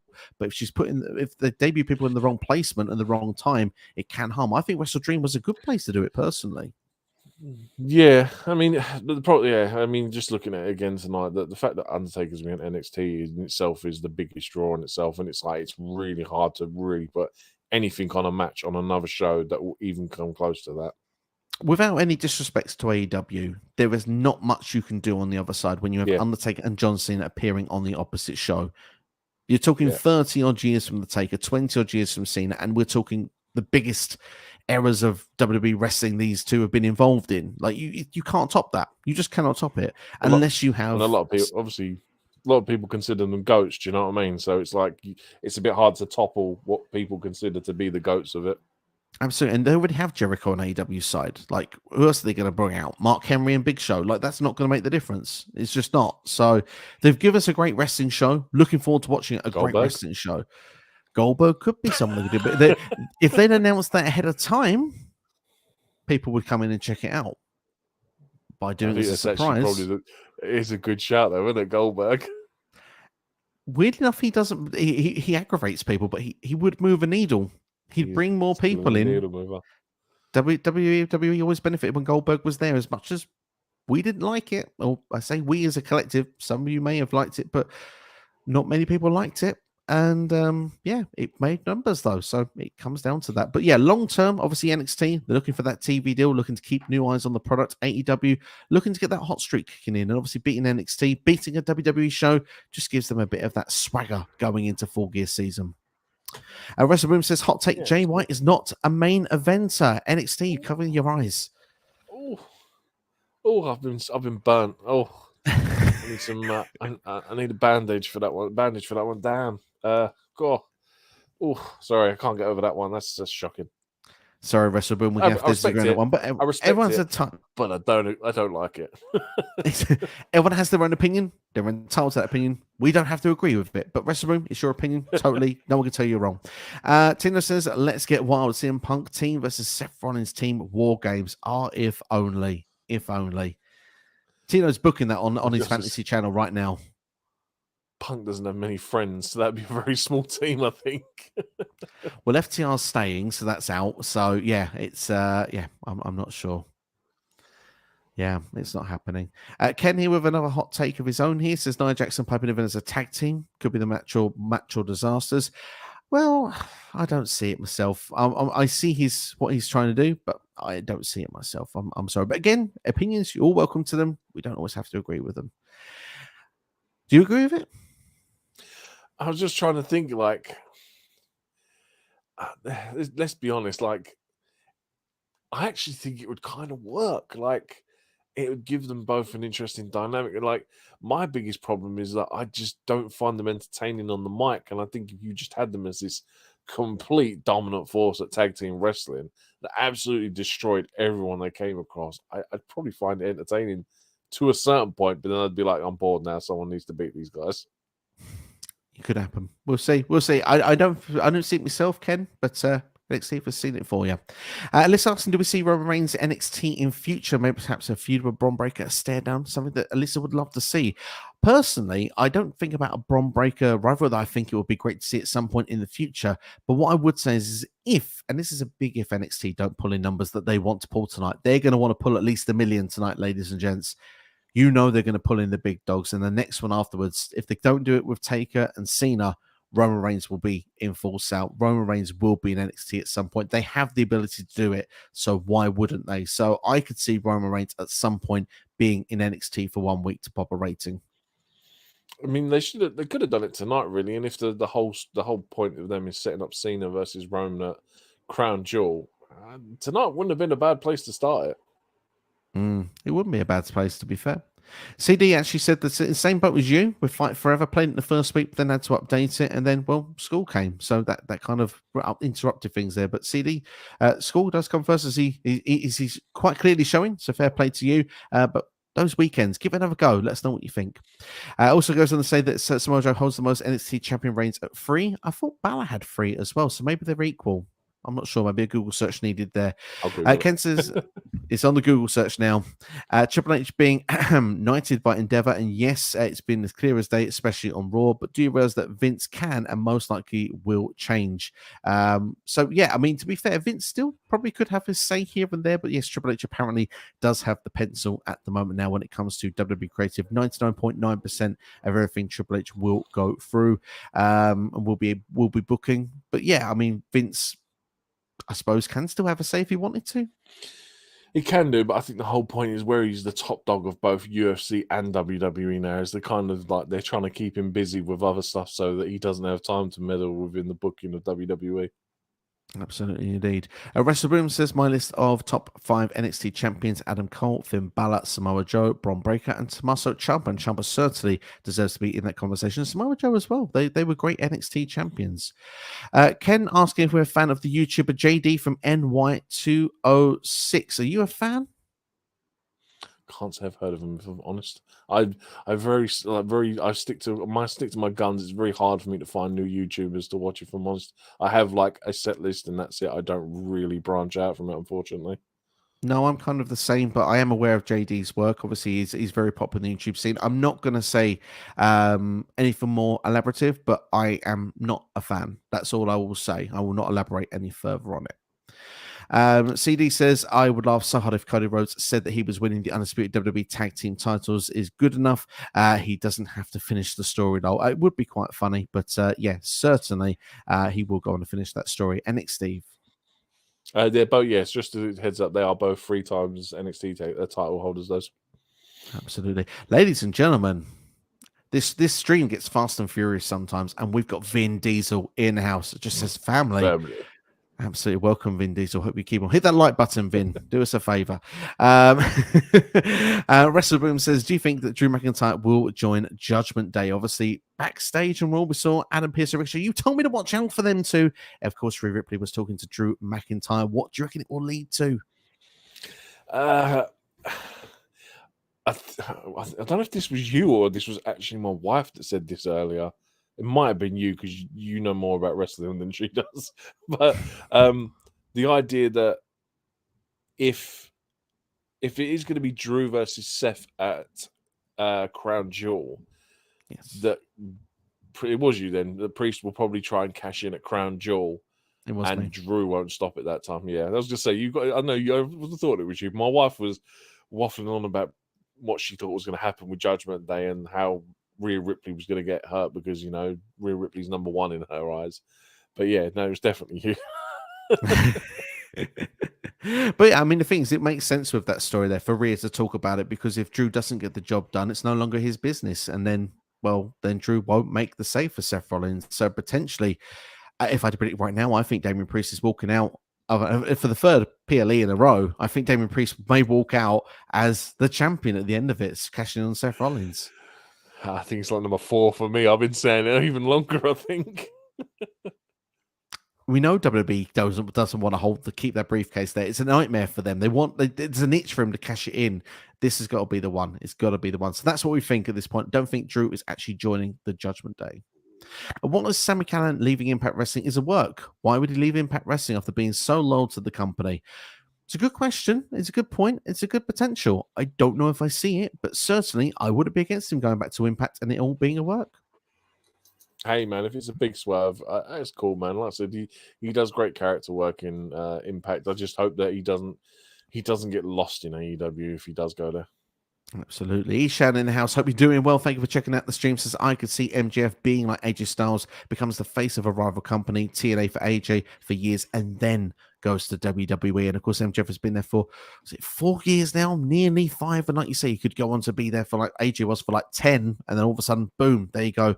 Now the time is right. The time needs to be right for MJF. And I just feel right now, the naughty language MJF can get away with, the things he could dodgeball to kids, ladies and gentlemen. Of course, we don't condone it, but certainly MJF does, and of course, he wouldn't be able to do that stuff in WWE. So, even watch Be the Elite. I don't usually watch it, but I saw the clip this week of where he's basically saying 26 days to Kenny Omega before he becomes the longest reigning AEW World Champion. He's being all sugarcoating to the Bucks and telling them they're the greatest things to sliced bread, and then just literally is a little S word to Kenny Omega whispering in his ear, and you can just see he's a great guy, and Omega's just like, yeah. So it's entertaining stuff. I think MJF is better in the lane he's in currently.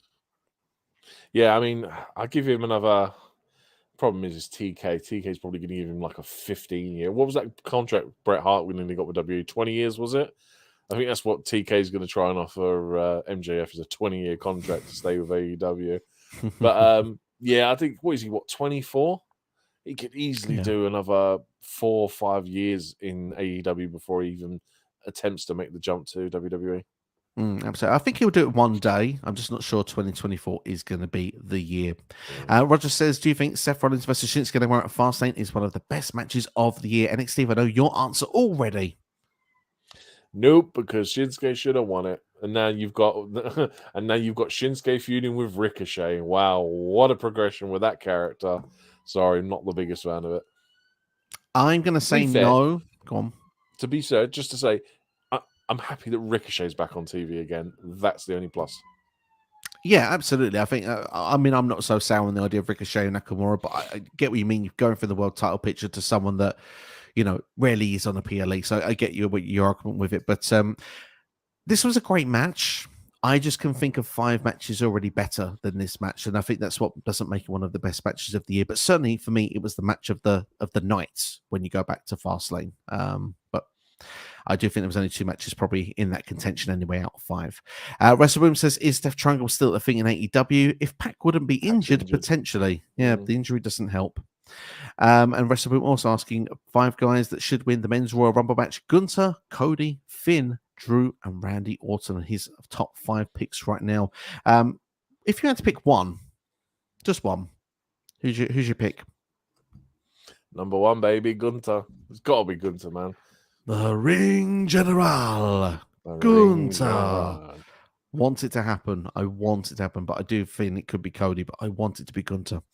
Cena says, I was actually okay with the TNT Championship being the main event of Wrestle Dream. Same thing with the International. When a World Championship isn't on the show, the mid-card title should. I see the point in argument. I think perhaps more for NXT, but maybe I'm putting words in your mouth. Tell me if I'm right or wrong here. The World Champion was on the show. He could have defended the title. He could have, but then as we've seen for years with WWE, that Roman Reigns and Brock Lesnar don't disappear, and the Intercontinental title isn't even mentioned on a match card. So, there's always that thing to think about. But it's a good shout. The mid-card title, the next card match title, the next title down should be the headline. And like we was talking literally the other day, that the world title, we're on the prediction show for Fastlane, I said that if you've got a world title, it should always be the main event. Absolutely. Just saying, ladies and gentlemen, we're going to get through the comments now, the last ones that we have got, and then we will wrap up the stream here today. So we're probably going about another 10 to 15 minutes tops, just to give you pre-warning already. So we'll go through. We're going to power through what we've got next. But if you enjoy the video, make sure to hit that like button as well. It really does help this channel. It would be great to get to 15 likes by the end of the video. So if you haven't already, please do consider hitting the like button. Ray, very disappointed with the way AEW has booked Taya Valkyrie, one of the best women's wrestlers in the world, one of the best wrestlers in the world, saying there. Taya Valkyrie is a top performer. I'm surprised she's not on AEW TV more. Yeah, I was very gutted when she got released from WWE as well, because she hadn't even been given a chance to breathe on NXT before they released her. So yeah, it is a shame. Like, hopefully, like I said, going back to Impact may be the safest bet, just because, do you know what I mean? She does all her best work there. She has done the best work there. I've actually always enjoyed watching her there. What version of Undertaker will we get to see tonight? NXT is a 2-hour show, so hopefully American Badass, because I think Undertaker's entrance takes up about a quarter of that. That's true. Oh no, but mind you, it's NXT, so the ramp is really short. So maybe, I don't know, it's up in the air. We got the dong, so I'm going with the original Undertaker character. That's what I think we'll see. We'll wait and see. WrestleRoom says 5 predictions then for the women's Rumble match: Becky Lynch, Bayley, Raquel, Jade, and Liv Morgan. If you had to pick one, who would you pick right now? And I think WrestleRoom, good 5 contenders. Man. At the minute, Jade Cargill. Nice. Wow. I think she could be an impact player in the Royal Rumble this year, but at the moment, I can see it potentially being Bianca Belair at the minute if I had to pick. I think that we could be getting Bianca Belair versus Charlotte Flair at WrestleMania. Yeah, Belair needs to get back on the WrestleMania card so she can keep our undefeated streak alive for WrestleMania. Absolutely, indeed. There, Johnny Autism Wrestling. Thank you for checking out the channel. Hope you're doing well. It says, I just hope they don't put Joe Gacy in a gimmick match with Undertaker tonight. Joe, he's trying to be Bray Wyatt, so that's why I hate him, because I'm a huge Bray fan. I mean, Joe Gacy. I mean, when you look at Joe, obviously he's he's got a different path, it seems, with the schism now breaking up at this point. Obviously, I don't think a match will happen with the Undertaker because Undertaker's retired, but certainly maybe a chokeslam could be something that could be in the future there. But what would you like to see with the Undertaker tonight? Would you think Joe Gacy is a good shout? Would you reckon perhaps put someone else on the roster would work better? I'm just trying to think who's on there, honestly. Like, depending on injuries aside, like it could be anyone. I don't know. I'd like to see something. I don't know. I don't know what. This is, I think, the most intriguing part about the Undertaker is, aside from Joe Gacy, there's nothing else on the show that makes sense for him to interact with. So who knows? Really, it could be anything. Could he pop into Chase Hughes University by any chance? Possibly, you never know. Could convert Thea to the dark side. It would be a teachable moment. That's all we'll say there. But certainly, Johnny, thank you for your comment anyway. And of course, also, we're very big, huge Bray fans. Russell Williams says, do you guys think Sasha Banks will return to WWE one day? One day. One day. Yeah, I mean, one day is a long time away. It could be any time in the future. So yeah, I'm going to say yes. If it's one day, I think she will. Zane says, I don't know what era we are in, but I love it. It's exactly what AEW needed, and tonight's show was great with a very memorable close of Adam Copeland and Christian Cage. Obviously, that was a fantastic moment on AEW last week on both Dynamite and Collision. Yeah, I don't know what we call this era right now, but certainly it's an enjoyable era. That's one thing for sure. I think we will appreciate this era a lot more in 10, 15 years from now, the time that we've got in wrestling at the moment. Yeah, especially when like half of these stars will be retired. Like you look at some of them, like 15 years time, I imagine Kenny's going to be retired, Jericho's going to be retired, Adam Copeland will be retired, Christian will be retired. So yeah, we look back on fondly. Absolutely, indeed. There, CD says that Finn Balor doesn't have 3 NXT Championship runs. I thought he did, but hang on, is that CD? Is that CD? It's CD. He usually is good with the facts, so I'm when he says it, I tend to take what he says with I was going to say, the facts there. According to Wikipedia, like, obviously Wikipedia is obviously fan edited, but apparently his first was in 2015 when he won it at Beast of the East in Tokyo, Japan.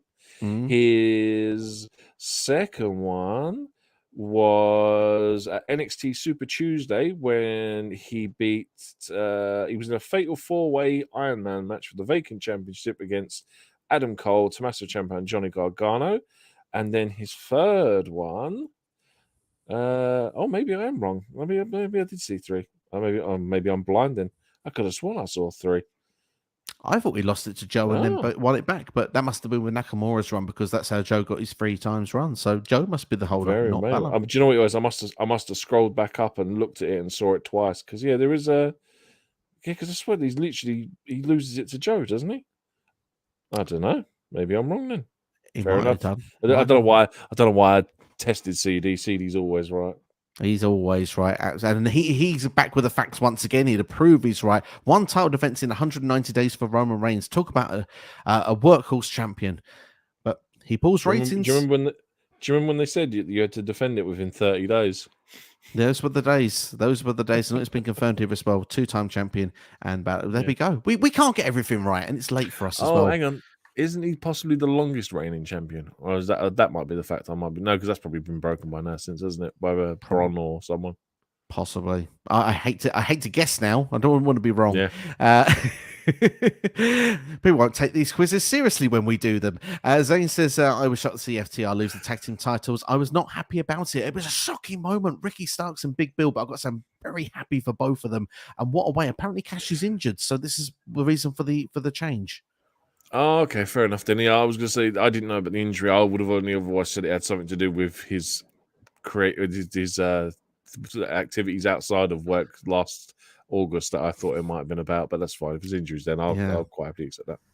Absolutely. I'm not gonna speculate. Don't make that joke again. Don't make that joke again, Steve. Please don't. I was very tempted for a second, but maybe not. There's no way we don't get 1 million plus fillers. Cena is more than enough, and having Undertaker is just a guarantee that they get that number. And I have to agree. I think they will get well over 1 million tonight. Yeah, 100%. And the thing is, you know what WWE will do? They'll save Undertaker for the very last segment of the show. So you have to sit through the whole 2 hours to see what happens. And I bet you any money, NXT has a run over as well. Absolutely. Yeah, probably does. I guarantee this next question will be the shortest answered question of the whole stream. Who is the better version, LA Knight or Max Dupree or Eli Drake? Eli Drake. LA Knight. It's more over than Eli, but Eli was as well. It's more over, but Eli Drake has more of a heritage and more of a backstory and more of an accomplishment. So that's the only reason why I'd say Eli Drake at this minute. There you go. I actually, when I first saw the question before I said that, I thought I just saw LA Knight and Max Dupree. I was like, that won't take long. My opinion, Damien Priest should cash in at Crown Jewel or WrestleMania 40. For me, I'm on the Crown Jewel line of thinking at the moment. It's never happened at a Crown Jewel show. It's something a bit different. We've seen it at WrestleMania, and I just don't think Priest wins it at WrestleMania. Yeah, you summed it up earlier when you texted me and said that they've never done a cash in at Crown Jewel, and I was like, my God. Steve again plucks these things out of the universe and just makes them come true. And it's like, my God, you're right. They've never had a cash in at a Saudi Arabian show, and we're probably going to get that. May not happen, but I think like when you look at the logoing of the show, it's like, you got the gold, the green, the purple, and the purple briefcase. I don't know, colors, and I these things come into my mind. I don't know. I'm weird. CD says Shinsuke Nakamura and Ricochet have already had a lot of matches, but they've ended DQ. So it's pretty handy the next one be Falls Count anyway, because you can't have a DQ on the next one. But Nakamura probably gets that win. I'd like to think so. They have to keep his momentum going. He's just taken 2 big losses to Seth Rollins. Absolutely. MJF was defending the Ring of Honor World Tag Team Championships. If it's not a world title match, it's okay if the world champion doesn't main event. Absolutely. I just think that it is a good shout indeed. It is a good shout. But you want your world champion defending his title on a lot of your big shows if you can. That's what I would say in the reverse of that. Roger says, why does WWE change wrestlers' names when they get called up from NXT to the main roster? Usually a lot to do with... Yeah, Vince McMahon was the one. Yeah, that's probably there's the quickest answer for you. If he's not there now, don't expect it as often. Vince went through a phase where he didn't like people having surnames, or didn't like having a full name. Elias Sampson got cut down to Elias. Matt Riddle became Riddle. Do you know what I mean? It's just a Vince McMahon thing, unfortunately. Alexander Rusev. Antonio Cesaro, great times. Yeah. Jonathan Mitchell, WWE versus AEW. Jonathan is in the mood, ladies and gentlemen, for a bit of NXT versus AEW tonight. Hope you enjoy whichever show you will be watching. And he's saying that something I think we knew, which was Adam Copeland is Edge. Absolutely. Wait, what? I'm learning things. The up and comer Adam Copeland was Edge all along. It was his rookie match tonight. There you go. Thank you, John. Anyway, Roger says, who's the wrestler that got you into watching wrestling? Hulk Hogan got me watching wrestling, says Roger. So, NXT, who would be the one for you? That would be Hulk Hogan's greatest opponent, the Ultimate Warrior. Nice. For me, honestly, Bret the Hitman Hart probably was the original, if I was being honest. It's a toss-up between him and Tatanka, but I'm going to say Bret Hart. Please don't ever say Tatanka ever again. For the next watch-along, we're going to do a Tatanka special. Tatanka was good back in the day, but Bret Hart always had technical masterclasses. So... I'm never going to let you live that down either. Bret Hart and Bulldog was where it's really, really grabbed me. WrestleMania 8 was where it started, but SummerSlam 92, Bulldog and Bret Hart was what made me stick around, and Bret Hart matches were just amazing. But so Bret Hart would be probably the one that kept me around. We've got Sherlock Holmes once again now. Edge is married to Beth Phoenix. I Really? feel we're I being, thought, I thought he was Max. I feel we're being trolled at this point. But Jonathan, keep it going. I'm actually enjoying it. It's good fun. Asination says Adam Cole is the longest reigning NXT champion. He broke Finn Balor's record, but Finn Balor is the longest combined. That's the record you are looking for. Thank you, CD, for Thank you very that. much. Absolutely. And who has the best theme music in all of wrestling? Hardcore Country. Mickey James is the answer for Ken. This is so difficult. What's the one for you? I'm trying to think what I've currently got on my Spotify playlist, and it is one of three. It's either Roman Reigns' new one, the Tribal Chief one, because it absolutely smacks. It's Adam Cole, it's all about the boom, or it's actually my third favorite one is Pentagon and Phoenix's one, Zero Miedo. I think that tune absolutely smashes. I like it. I like it. For me right now, I do like Swerve's one. I'm not gonna lie, Swerve's one is hitting hard at the minute. But at the same time, I do think look, we bring it up very quickly, just for anyone that didn't know. Adam Copeland is Edge, ladies and gentlemen, and Metalingus is the same song that was used in WWE. And it's an oldie but a goodie. It is still awesome. Every time I listen to it, I Jey sing Uso's along. Jey Uso's one is going to grow on me very quickly as well. Absolutely, yeah, absolutely. And to be fair, the old action that goes with that, awesome. Crown Jewel is actually going to be Ray's birthday. Happy birthday in advance then for 4th of November. In case we don't see you before, I hope you have a fantastic birthday. I hope you get to celebrate and start watching Crown Jewel. Talk of the town, CM Punk returning, and it's being imminent, like Survivor Series imminent. Why I think it happens, why I can't wait for it to happen, why Vince McMahon values Punk. Okay. Yeah. Like I said, we hope so, just for the pure aspect of having CM Punk back on the TV, man. Like, we love CM Punk as a wrestler, and like we would love to see nothing more than him back in WWE. I would love to see it. Will it happen? We'll have to wait and see. C Nation actually does Spurs theme song as well. It does the Prince Nana dance to it as well. I would, but I'd absolutely butcher it, and you don't want to see that. I don't know if I know Swerve's song, I have to go check it out after. I just, when we heard it live in Wembley, it's something about sometimes the urban ones, but you hear them live and you get the bass pumping with it, because it's just like from then onwards, I'm just like, yes, that song really worked for me. And I must admit, I loved it. I think I do know it, yeah. The Usos song, when I went to Survivor Series a couple of years ago, Usos was the song I came away like just bouncing to. It's just, that's a banger. You just see the crowd as well, just the energy that comes out from that song. But Nakamura's also is a fantastic song, by the way, hugely underrated. It's still amazing, but it's still not seen in the top bracket, and it should be. Do you watch NWA? No. No, unfortunately, not enough time in the week. Yeah, not enough time in the week. Zane, you bang on the money. Rich Swann is married to Sue Young, and Jonathan's back once again. New season premiere of Friday Night SmackDown on Fox. He's right on this one. He's very right. It will be, and Raw's will be next week also. I'm very surprised that they're doing that with Raw.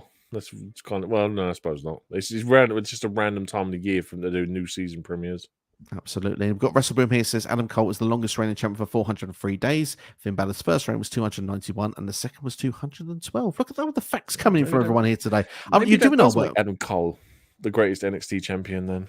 There you are. They answered at the end of the stream there for you there. And I got to say, C Nation here with our last comment says, great stream. Thank you very much, CD. And thank you to everyone who has been watching this video. Hit that like button if you've enjoyed it.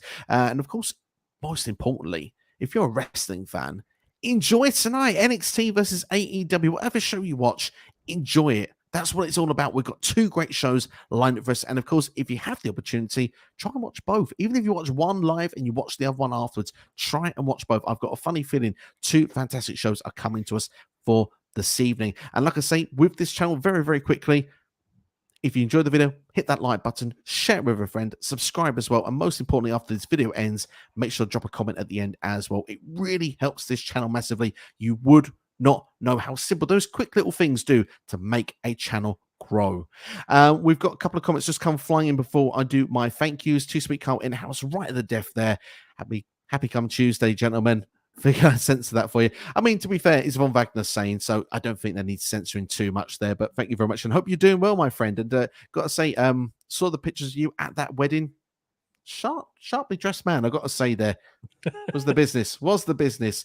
And Zane says, who is the longest champion in WWE history? I longest champion of all, I guess it's Bruno Sammartino. I'm guessing yeah, I guess, yeah. If you go by the title lineage and like that title, what it originally was, it is Bruno Sammartino. Like 5 years or something like that. Absolutely. I've got to say, we've got some very kind ones in here as well. So always give the shows a like. Thank you, Zane, for doing so. And CD always never goes unnoticed. You do comment every video, and I'm always appreciative of that. Definitely will be returning the favor to you as well, my friend. And Too Sweet Carl says, "You're too kind." Well, you're too kind as well. Thank you for dropping in. You're always very kind. Thank you to everyone that's been very kind as well, been dropping us comments all the way through this stream. Couldn't do this show without you. In fact, without all those comments, I'm pretty sure we would have been off of here within about 10 minutes. So thank you all for keeping us busy for the last hour and a half. NX Steve, massive thank you to you. Not one video, but 2 videos today. I've had over 2 hours of your time. We've been able to listen to your conversational skills, all about professional wrestling. First, a bit of the watch along with Sasha and Bailey, and of course now all about NXT versus Dynamite. Big thank you as always. Man, always a pleasure as usual, man. I'm looking forward to now the fact that I finally got what I wanted. I've got NXT New Orleans on a rewind review, so I'm gassed for that now, man. I can't wait to go back and watch that. It's been a long time since I've watched it. I've not seen it since it happened, so I'm looking forward to watching it. And of course, we'll be reviewing that in the next couple of weeks on the channel. And Tino, by the way, who's been with us, I know he's still with us now, but Tino, a message coming your way, will be joining us for that rewind as well. Tino didn't know the result. No, bless him.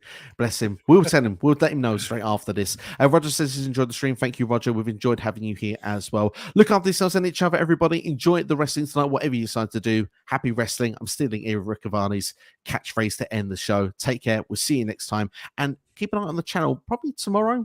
Could be Thursday. My Crown Jewel match card predictions dropping on the channel. Take care. See you then.